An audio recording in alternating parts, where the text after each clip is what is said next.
നെല്ലരി മാനവരാശിക്ക് ആഹാരത്തിൻ്റെ നേർപര്യായമാണ്. ലോകത്ത് പകുതിയിലധികം പേർ കഴിക്കുന്ന ധാന്യവും നെല്ലരിയാണ്.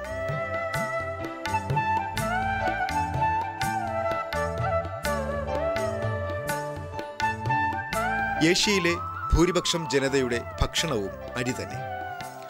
ഏഷ്യൻ വൻകരയിലെ വിവിധ ജനസമൂഹങ്ങളുടെ സംസ്കാരവും പാരമ്പര്യവും ആഹാരശീലവും ജീവിതശൈലിയും ചിട്ടപ്പെടുത്തുന്നതിൽ അരി സുപ്രധാന പങ്കുവഹിക്കുന്നുണ്ട്. ഒരു പാരിസ്ഥിതിക സംവിധാനത്തിൽ ജലസംരക്ഷണത്തിനും ജൈവ വൈവിധ്യ സംരക്ഷണത്തിലും നെൽപ്പാടങ്ങൾ വഹിക്കുന്ന പങ്ക് നിസ്തുലമാണ്. നെൽപ്പാടങ്ങൾ അവയുൾപ്പെടുന്ന പ്രദേശത്തെ ജനസമൂഹത്തിന് സാമ്പത്തിക സാംസ്കാരിക ജീവന തലങ്ങളിൽ പ്രധാനമായ സംഭാവനകൾ നൽകുന്നുണ്ട്.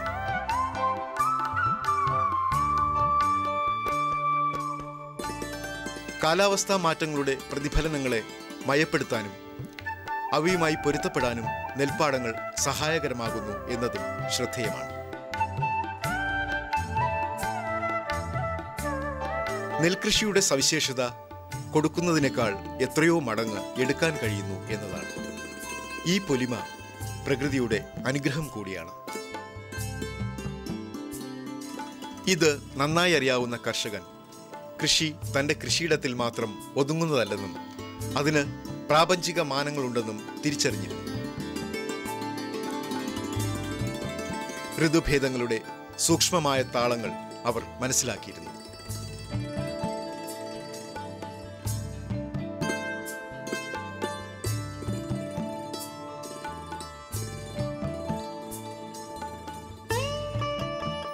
കന്നിമാസത്തിലെ മകം നാളാണ് നെല്ലിൻ്റെ പിറന്നാൾ. തെക്കൻ തിരുവിതാംകൂറിൽ സ്വന്തമായി കൃഷിയുള്ളവർ അരനൂറ്റാണ്ട് മുൻപ് വരെ ഇത് പതിവായി ആചരിച്ചിരുന്നു. കറ്റകൾ ചുമന്നുകൊണ്ടു പോകുമ്പോൾ ഉതിർന്നു വീഴുന്നവയിൽ നിന്ന് പെറുക്കിയെടുക്കുന്ന ഏതാനും നെന്മണികളെ കുളിച്ച് കുറിതൊടിയിച്ച് നിറദീപത്തോടെ അറയിലേക്ക് ആനയിച്ച് ആരാധിച്ചിരുന്നതാണ് ചടങ്ങ്. അന്നേ ദിവസം ആരും തന്നെ നെല്ല് പുഴുങ്ങുകയോ കുത്തുകയോ മണ്ണ് മുറിക്കുകയോ വയലൊഴുകുകയോ ചെയ്യുകയില്ല. നെല്ല് ആ ദിവസം ഒരു കൈമാറ്റ വസ്തുവോ ക്രയവസ്തുവോ അല്ല. കന്നിമാസത്തിൽ ആയില്യം മകം. ആയില്യത്തിന് കോവിലുകളിൽ വഴിപാട് നടത്തും. മകത്തിൻ്റെ അന്ന് ഈ പണ്ട് ഈ ചിങ്ങത്തിലെ കൊയ്യണ സമയത്ത് പച്ച കറ്റയെടുത്ത് അടിച്ചതിന് ശേഷം പച്ച കറ്റയെടുത്ത് പോത്തനും കാളയ്ക്കും ഒക്കെ ഇട്ട് കൊടുക്കും. ആ നെല്ല് പില്ലൂട്ടി രഹത്ത് തൊഴിഞ്ഞു കിടക്കും. ആ നെല്ലിനെയാണ് നുള്ളിപ്പറക്കി എടുത്ത് കുളിപ്പിച്ച് തുമ്പല കൊണ്ടുവന്ന് അതിലിട്ട് ഭസ്മവും മഞ്ഞളും എല്ലാം വച്ച് നമ്മൾ മാനിച്ച് തൊഴുത് അതാണ് ആ മകം. പിന്നെ പായസം വയ്ക്കും. പായസം വെച്ച് കുട്ടികൾക്ക് വീട്ടിലുള്ള കുട്ടികൾക്കും വലിയവരും എല്ലാവരും കൂടെ അങ്ങ് കഴിക്കുന്നു. അതാണ് എൻ്റെ ചടങ്ങ്. കേരളത്തിൽ ഇന്നത്തെ പരിസ്ഥിതിയിൽ നെൽകൃഷി കൊണ്ടു നടക്കുക ദുഷ്കരം തന്നെ. നെൽകൃഷിയെക്കുറിച്ചുള്ള ചർച്ചകളെല്ലാം ചെന്നെത്തുന്നത് കർഷകന്റെ പരിദേവനങ്ങളിലാണ്.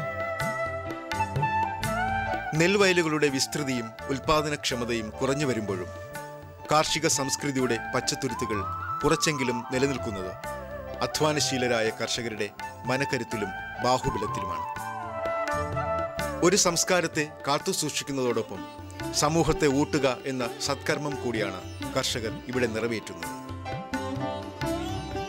തിരുവനന്തപുരം ജില്ലയിലെ നെല്ലനാട് എന്ന ഗ്രാമം, നെല്ലിൻ്റെ സ്വന്തം നാട് എന്ന് പുകഴ്പെറ്റ ഒരു നല്ല കാലം ഈ ഗ്രാമത്തിലെ തലമുതിർന്ന കർഷകർക്ക് ഓർത്തെടുക്കാനുണ്ട്.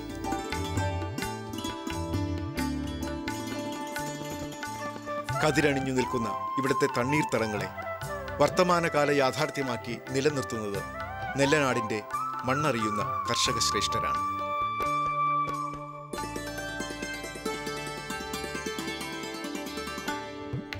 പരിചയസമ്പന്നരും സ്ഥിരോത്സാഹികളുമായ ഒരു കൂട്ടം സ്ത്രീകളും ഇപ്രകാരം നെല്ലനാടിൻ്റെ നെൽപ്പെരുമയാർന്ന നല്ല കാലത്തെ തിരിച്ചുപിടിക്കുവാനായി യത്നിക്കുന്നവരുടെ കൂട്ടത്തിലുണ്ട്.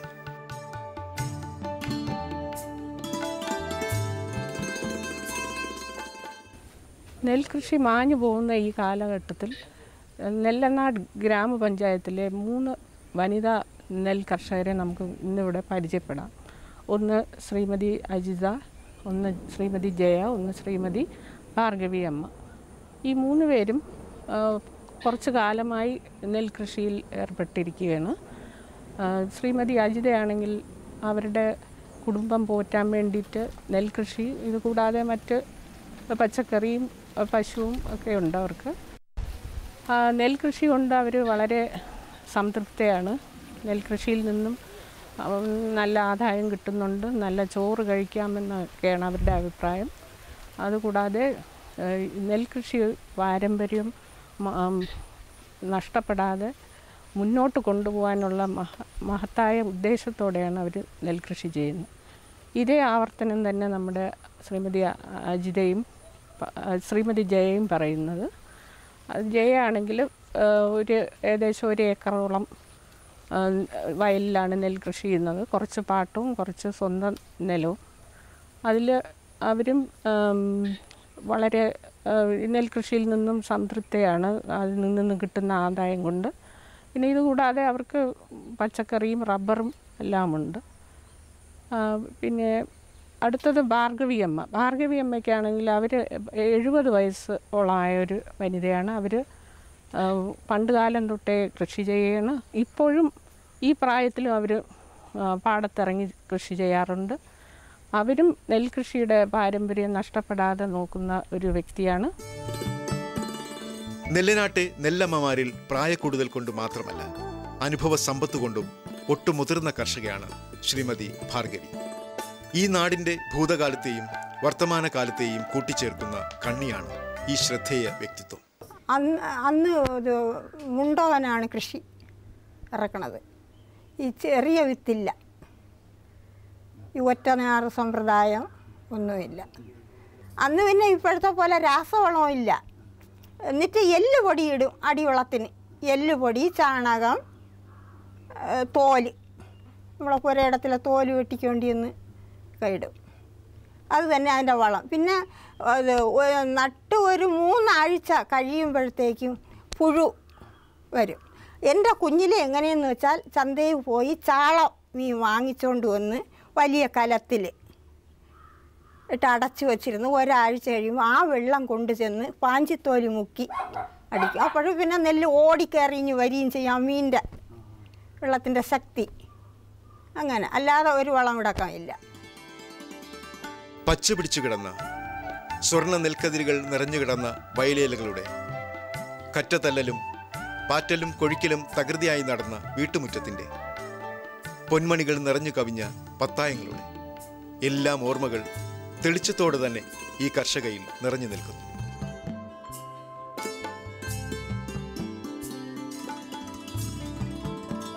പരിമിതികളുടെയും പരിവട്ടങ്ങളുടെയും എല്ലാമായ ഇക്കാലത്തും നെൽകൃഷി മുടങ്ങാതെ ചെയ്തു പോരുന്നു. പാരമ്പര്യ കൃഷിപ്പണികളും കാർഷിക ചര്യകളുമെല്ലാം കൃത്യതയോടെ ഓർമ്മിച്ച് പിന്തുടർന്നു പോരുന്നു. കൃഷിക്കാർക്ക് ഈ നെല്ലിനെ സംബന്ധിച്ച് 2 ചടങ്ങുണ്ട്.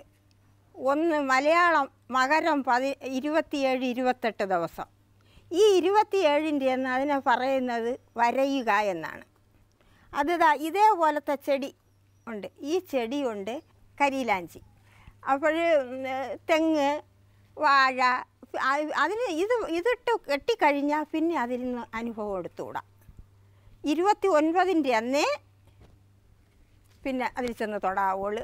തെങ്ങിൽ കയറിക്കൂടാ, കൊല മുറിച്ചുകൂടാ. ഞാൻ കച്ചിലിൽ കൂട്ടിയിരുന്ന അതിൽ വരഞ്ഞിട്ടേക്കും, വീട്ടിൻ്റെ മണ്ട വരഞ്ഞിട്ടേക്കും, ഇതെടുത്തങ്ങിട്ടേക്കും. അതൊരു ചടങ്ങാണ്. അത് ആ 28ൻ്റെ അന്ന് പകൽ ഒരു 10 മണിയാകുമ്പോൾ മുറ്റത്ത് 3 മെഴുക്കൽ മെഴുകും. പായസം വയ്ക്കും. പായസം വച്ച് കിണ്ടിയിൽ വെള്ളം, ഒരു പലകയും ഇട്ട് കിണ്ടിയിൽ വെള്ളം, ഉരി, മാവിൻ്റെ ഇല, ഈർക്കിൽ, ഇതെല്ലാം അവിടെ കൊണ്ടുവന്ന് ആദ്യം കിണ്ടിയിലെ വെള്ളവും ഈ ഉമിക്കരി, മാവലയും എല്ലാം കൊണ്ടുവന്ന് വയ്ക്കും. അതിന് ശേഷം നമ്മളിതെടുത്ത് മാറ്റും. മാറ്റിയതിന് ശേഷം ഈ പായസം 3 തുമ്പലയിൽ മുറ്റത്ത് വയ്ക്കും. കിണ്ടിയിൽ വെള്ളവും വയ്ക്കും.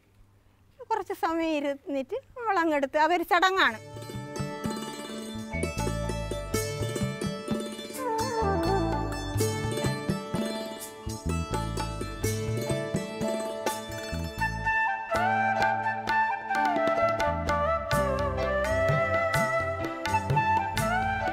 നെല്ലനാട്ടെ മറ്റൊരു മികച്ച നെൽ കർഷകയാണ് ശ്രീമതി വിജയകുമാരി. അകാലത്തിലെ വൈധവ്യം ജീവിത വഴികളിൽ തനിച്ചാക്കിയപ്പോൾ വിജയകുമാരി തളർന്നില്ല. തനിക്ക് പരിചിതവും പ്രിയങ്കരവുമായ കാർഷിക വൃത്തിയിലൂടെ ജീവിതം കതിരണിയിക്കാൻ ഇറങ്ങിത്തിരിച്ചു. വിജയം കണ്ടെത്തുകയും ചെയ്തു.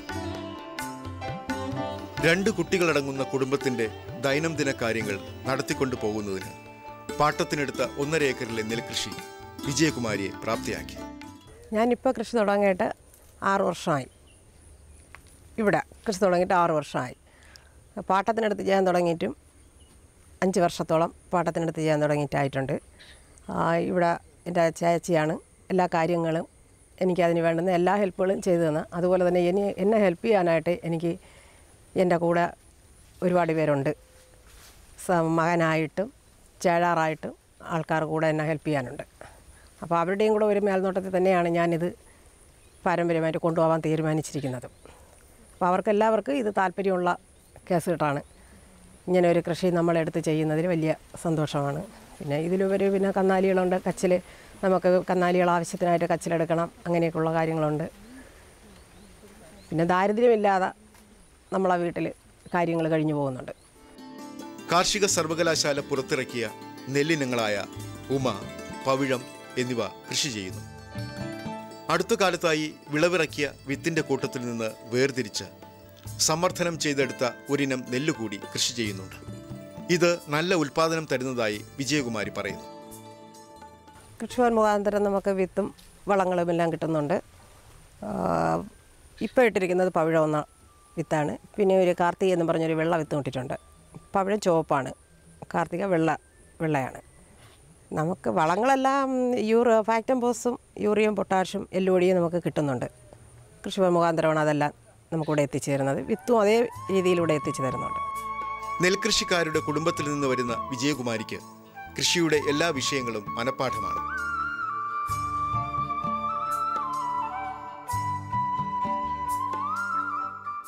നെൽകൃഷി കൂടാതെ വാഴകൃഷിയും ചെയ്യുന്നു. കൃഷിയിൽ നിന്നുള്ള വരുമാനവും കുട്ടികൾ ട്യൂഷൻ എടുക്കുന്നത് വഴിയുള്ള ചെറിയ സമ്പാദ്യവുമെല്ലാം വീട്ടുചെലവുകൾക്കായി ഉതകുന്നു.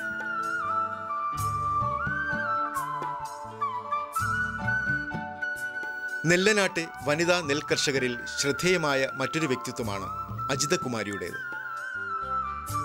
കൃഷി കൊണ്ടുമാത്രം സ്വന്തം ജീവിതം പടുത്തുയർത്തിയ അജിത അഭ്യസ്തവിദ്യരായ 2 പെൺമക്കളുടെ അമ്മ കൂടിയാണ്.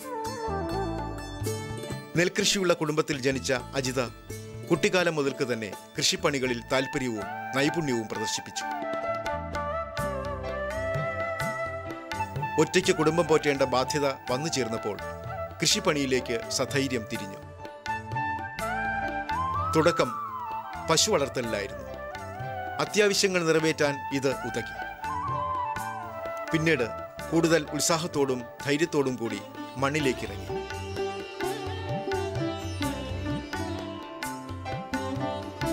$50 സെന്റോളം പാടം പാട്ടത്തിനെടുത്ത് നെൽകൃഷി ആരംഭിച്ചു.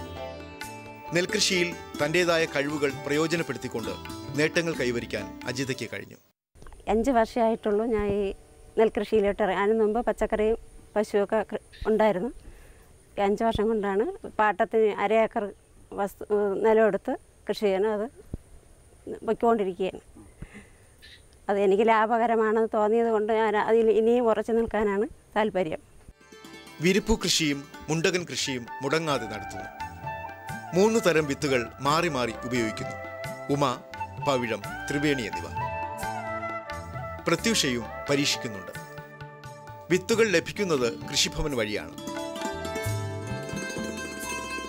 നിലമൊരുക്കൽ, നടീൽ, കൊയ്ത്ത് എന്നിവയൊഴികെ എല്ലാ പ്രവൃത്തികളും അജിതയും 2 പെൺമക്കളും ചേർന്നാണ് നടത്തുന്നത്. നിലം നിരത്താനും നടീലിനുമൊക്കെ പണിക്കാരോടൊപ്പം കണ്ടത്തിലിറങ്ങി പണിയാറുണ്ട് അജിത. കഞ്ഞിയിൽ മാത്രമേ കൂലി കൊടുത്ത് പരമ്പ് റെഡിയാക്കാറുള്ളൂ. ബാക്കി എല്ലാം ഞാൻ സ്വന്തമായിട്ടാണ് ചെയ്യാറുള്ളത്. കളയെടുപ്പ്, നടവും കൂലി കൊടുത്ത് ചെയ്യും. ബാക്കിയെല്ലാം ഞാൻ സ്വന്തമായിട്ടാണ് ചെയ്യാറുള്ളത്. എനിക്ക് സഹായത്തിന് ആരുമില്ല. ഇതെല്ലാം ഞാൻ ഒറ്റയ്ക്ക് തന്നെയാണ് ചെയ്യുന്നത്. കുമ്മായം, വളം ഇവയുടെ പ്രയോഗം, വരമ്പ് കിളയ്ക്കൽ, കള പറിക്കൽ, നന, മറ്റു സസ്യ സംരക്ഷണ പ്രവർത്തനങ്ങൾ എന്നീ പണികൾ പരസഹായമില്ലാതെ നിർവഹിക്കുന്നു. കൊയ്ത്തിന് 10-12 തൊഴിലാളികൾ ആവശ്യമായി വരുന്നു.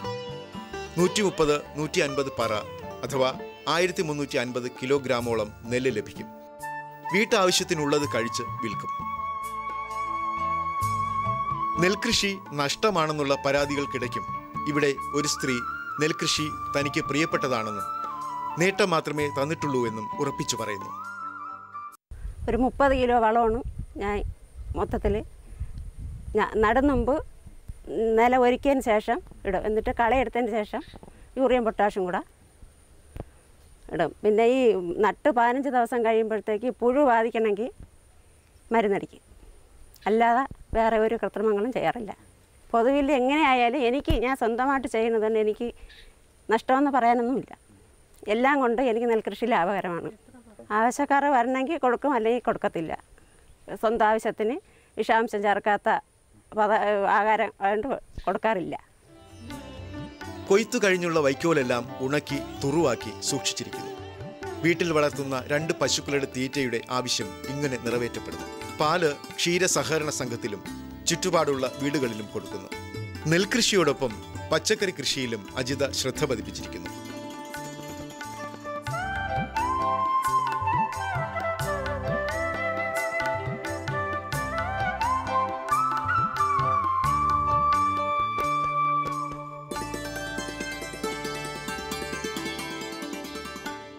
വിത്തുകളെല്ലാം കാർഷിക സർവകലാശാലയിൽ നിന്നുള്ളവയാണ്.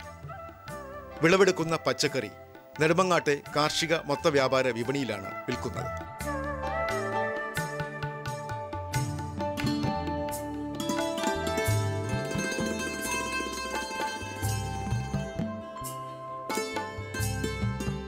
കാർഷിക സർവകലാശാലയുടെ പരിശീലന പരിപാടികൾ വഴി മനസ്സിലാക്കിയ സങ്കേതങ്ങൾ തൻ്റെ കൃഷിയിടത്തിൽ പരീക്ഷിച്ച് വിജയം കണ്ടെത്താൻ ഈ വീട്ടമ്മയ്ക്ക് കഴിഞ്ഞു.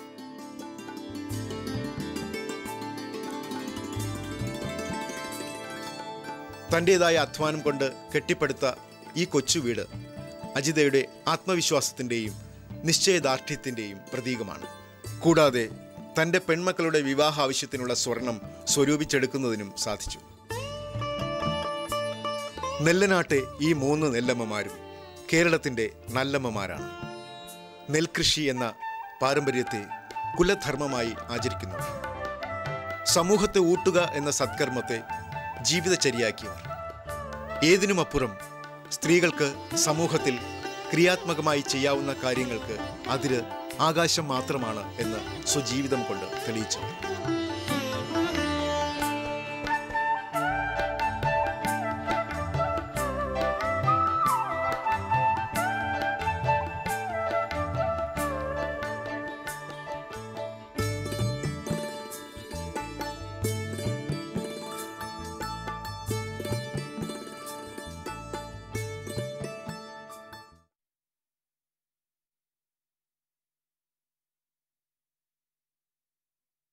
ദൂരദർശൻ കാർഷിക വാർത്തകളിലേക്ക് സ്വാഗതം. പ്രധാന വാർത്തകൾ.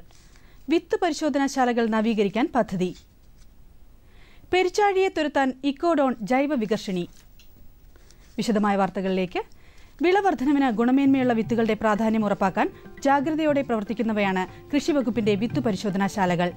ഈ ലബോറട്ടറിയിൽ പരിശോധിച്ച് വിത്തിന്റെ ഗുണനിലവാരം, അങ്കുരണശേഷി, പരിശുദ്ധി എന്നിവ ഉറപ്പാക്കിയതിനു ശേഷമാണ് വിത്തുകൾ കർഷകർക്ക് ലഭ്യമാക്കി വരുന്നത്. പ്രതിവർഷം ഏറ്റവുമധികം വിത്തുകളുടെ ഗുണനിലവാര പരിശോധന നടത്തുന്ന കൃഷിവകുപ്പിന്റെ ആലപ്പുഴ, തിരുവനന്തപുരം ജില്ലകളിലെ വിത്തു പരിശോധനാശാലകൾ നവീകരിക്കുന്നതിന് 11,20,000 രൂപയുടെ പദ്ധതി കൃഷിവകുപ്പ് നടപ്പാക്കുന്നു. വിത്തുകളുടെ യഥാസമയമുള്ള പരിശോധനയും വിശകലനവും ഫലനിർണ്ണയവും ഉറപ്പാക്കും വിധമുള്ള നവീകരണ പ്രവർത്തനങ്ങളാണ് പദ്ധതി ലക്ഷ്യമിടുന്നത്. മലയോര മേഖലയിലും വനാതിർത്തിയോട് ചേർന്ന പ്രദേശങ്ങളിലും നട്ടുവളർത്തുന്ന കാർഷിക വിളകളുടെ സ്ഥിരം ശല്യക്കാരാണ് കാട്ടുപന്നി, പെരിച്ചാഴി തുടങ്ങിയവ. രാസമരുന്ന് പ്രയോഗം കൊണ്ട് ഫലവത്തായ നിയന്ത്രണം സാധ്യമാകാത്ത സാഹചര്യത്തിൽ ആവണക്കിൽ നിന്ന് തയ്യാറാക്കുന്ന ഇക്കോഡോൺ എന്ന ജൈവ വികർഷിണി ഫലപ്രദമാണെന്ന് കണ്ടെത്തി. ഇതിന്റെ ഗന്ധം പന്നി, എലി മുതലായവയ്ക്ക് അസഹ്യമായതിനാൽ അവ കൃഷിയിടത്തിൽ നിന്ന് വിട്ടുനിൽക്കും. പരുത്തിനൂലിലോ ചൂടിക്കയറിലോ ഇക്കോഡോൺ ലായനി മുക്കി കൃഷിയിടത്തിൽ കെട്ടിയിടണം. കൂടാതെ 50 മില്ലി ലായനി 1 ലിറ്റർ വെള്ളത്തിൽ കലർത്തി എലി, പെരിച്ചാഴി എന്നിവയുടെ മാളങ്ങളിൽ തളിക്കണം. കൃഷിയിടത്തിന്റെ അതിരിൽ ഇക്കോഡോൺ തളിച്ചാൽ 30 ദിവസം വരെ ഇത്തരം ജീവികളുടെ ശല്യം ഉണ്ടാകുകയില്ല. കേരള കാർഷിക സർവകലാശാലയുടെ കീഴിലുള്ള മണ്ണുത്തി കമ്മ്യൂണിക്കേഷൻ സെന്ററിൽ ഈ മാസം 10, 11, 12 തീയതികളിൽ ബഡ്ഡിംഗ്, ഗ്രാഫ്റ്റിംഗ്, ലെയറിംഗ് എന്നീ വിഷയങ്ങളോട് കൂടിയ നഴ്സറി നിർമ്മാണത്തിൽ പരിശീലനം നൽകുന്നു. 1500 രൂപയാണ് രജിസ്ട്രേഷൻ ഫീസ്. 16-ാം തീയതി കൂൺ വിത്തുൽപാദനത്തിലും 17, 18, 19 തീയതികളിൽ തേനീച്ച വളർത്തലിലും പരിശീലനം നൽകുന്നു. വിശദവിവരങ്ങൾക്ക് ബന്ധപ്പെടേണ്ട നമ്പർ 9645420575. മറ്റൊരു നമ്പർ 8086405476.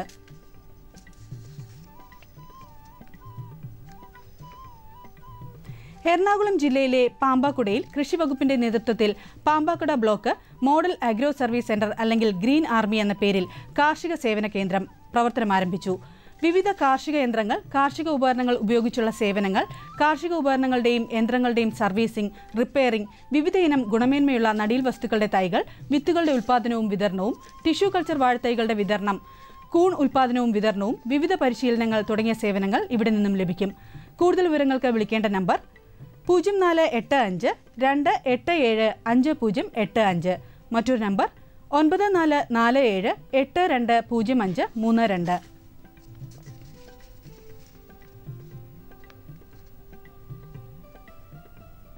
നാളികേര വികസന ബോർഡിന്റെ കീഴിൽ ആലുവ വാഴക്കുളത്ത് പ്രവർത്തിക്കുന്ന CDB ഇൻസ്റ്റിറ്റ്യൂട്ട് ഓഫ് ടെക്നോളജിയിൽ നാളികേര സംസ്കരണ രംഗത്തേക്ക് കടന്നുവരുന്ന നാളികേര ഉൽപ്പാദക സംഘങ്ങൾക്കും ഫെഡറേഷനുകൾക്കും നാളികേര ഉൽപ്പാദക കമ്പനികൾക്കും സഹകരണ സർക്കാർ സ്ഥാപനങ്ങൾക്കും സ്വകാര്യ സംരംഭകർക്കും വിവിധ പരിശീലന പരിപാടികൾ സംഘടിപ്പിക്കുന്നു.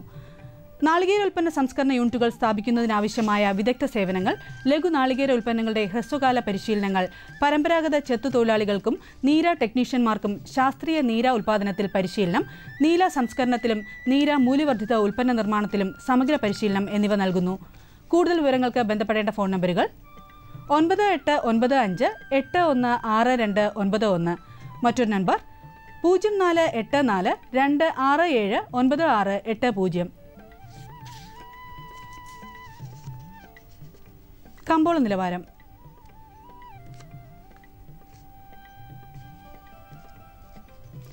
വെളിച്ചെണ്ണ കൊച്ചി 16,100 രൂപ, കോഴിക്കോട് 16,800, തൃശൂർ 16,000 രൂപ. കൊപ്ര കൊച്ചി 11,000 രൂപ, കോഴിക്കോട് 10,700 രൂപ, തൃശൂർ 10,665 രൂപ. കുരുമുളക് അൺഗാർബിൾഡ് 69,000 രൂപ, കുരുമുളക് ഗാർബിൾഡ് 72,000 രൂപ. ചുക്ക് മീഡിയം 30,500, ചുക്ക് ബെസ്റ്റ് 32,000, മഞ്ഞൾ സേലം 7,000, ഈറോഡ് 7,200, അടയ്ക്ക പുതിയത് 24,000-നും 25,000-നും മധ്യേ. Kochi rubber RSS 5 grade 11,800, rubber RSS 4 grade 12,700, Kottayam rubber RSS 5 grade 12,000 രൂപ, റബ്ബർ RSS 4 ഗ്രേഡ് 12,750 രൂപ. കമ്പോള നിലവാരം കൊച്ചിയിൽ. വെളിച്ചെണ്ണ 16,100 രൂപ, കൊപ്ര 11,000 രൂപ, പിണ്ണാക്ക് എക്സ്പെല്ലർ 2,300, പിണ്ണാക്ക് റോട്ടറി 3,000, കുരുമുളക് അൺഗാർബിൾഡ് 69,000 രൂപ, കുരുമുളക് ഗാർബിൾഡ് 72,000 രൂപ. ചുക്ക് മീഡിയം 30,500, ചുക്ക് ബെസ്റ്റ് 32,000, മഞ്ഞൾ നാടൻ 6,200, അടയ്ക്ക പുതിയത് 24,000-നും 25,000-നും മധ്യേ. ജാതിക്ക തൊണ്ടൻ കിലോഗ്രാമിന് 200-നും 270-നും മധ്യേ. ജാതിക്ക തൊണ്ടില്ലാത്തത് 400-നും 480-നും മധ്യേ. ജാതിപത്രി 700-നും 800-നും മധ്യേ. ഗ്രാമ്പു 900-നും 1,010-നും മധ്യേ. Rubber RSS 5 grade 11,800, rubber RSS 4 grade 12,700, ഒട്ടുപാൽ 8,000, latex 8,500. കമ്പോള അവലോകനം. ശ്രീലങ്കയിൽ നിന്നുള്ള ഗുണമേന്മ കുറഞ്ഞ കുരുമുളകിന്റെ വരവ് നാടൻ ചരക്കിന് തിരിച്ചടിയായി. കൊച്ചിയിൽ ഗാർബിൾഡ് കുരുമുളകിന് 400 രൂപ ഇടിഞ്ഞ് 72,000 രൂപയിലാണ് വ്യാപാരം തുടങ്ങിയത്. കർഷകർ ചെറിയ അളവിൽ കുരുമുളക് വിൽപ്പനയ്ക്കിറക്കി. ആഭ്യന്തര വ്യാപാരികൾ രംഗത്തില്ല. വിദേശ ഓർഡറുകളുടെ അഭാവം മൂലം കയറ്റുമതിക്കാരും വിട്ടുനിന്നു. തമിഴ്നാട്ടിലെ ഓയിൽ മില്ലുകാർ വെളിച്ചെണ്ണ വിറ്റഴിക്കാനുള്ള കടുത്ത മത്സരത്തിലാണ്. അതേസമയം സംസ്ഥാനത്തെ വ്യാപാരികൾ എണ്ണ ശേഖരിച്ചതിനാൽ മൊത്തവിപണികളിൽ ഡിമാൻഡ് ചുരുങ്ങി. കൊച്ചിയിൽ വെളിച്ചെണ്ണ, കൊപ്ര വിലകൾ താഴ്ന്നു. ഉത്സവ ഡിമാൻഡിന്റെ മികവിലാണ് ഏലക്ക. ആഭ്യന്തര വിദേശ ഡിമാൻഡ് നെടുങ്കണ്ടത്ത് നടന്ന ഏലം ലേലത്തിന് ആവേശം പകർന്നു. മികച്ച ഇനങ്ങൾ കിലോ 1,061 രൂപയിലും ശരാശരി ഇനങ്ങൾ 781 രൂപയിലുമാണ്. ഉത്തരേന്ത്യയിൽ നിന്നും വിദേശത്തു നിന്നും ആവശ്യക്കാരുണ്ട്. അതേസമയം അവധി വ്യാപാരത്തിൽ ഇന്ന് ഏലത്തിന് കനത്ത തിരിച്ചടി നേരിട്ടു. കാർഷിക മേഖല ഓണം ലഹരിയിലേക്ക് തിരിഞ്ഞതോടെ മുഖ്യവിപണികളിലേക്കുള്ള റബ്ബർ നീക്കം കുറഞ്ഞു. വ്യാവസായിക ഡിമാൻഡ് മങ്ങിയതിനാൽ 4ാം ഗ്രേഡ് 12,700 രൂപയിൽ നിലകൊണ്ടു. എന്നാൽ 5ാം ഗ്രേഡ് 11,800-ലേക്ക് താഴ്ന്നു. കാലാവസ്ഥ. കണ്ണൂർ കൂടിയ താപനില 26.8 ഡിഗ്രി സെൽഷ്യസ്, കുറഞ്ഞ താപനില 23.1 degree Celsius. Kozhikode 29.4, 23.4, Kochi 30.4, 24.4, Alappuzha 28.3, 24, Punalur 26.6, 21.8, Thiruvananthapuram 27, 23.1 degree Celsius. ഇതോടെ ഇന്നത്തെ കാർഷിക വാർത്തകൾ സമാപിക്കുന്നു. നമസ്കാരം.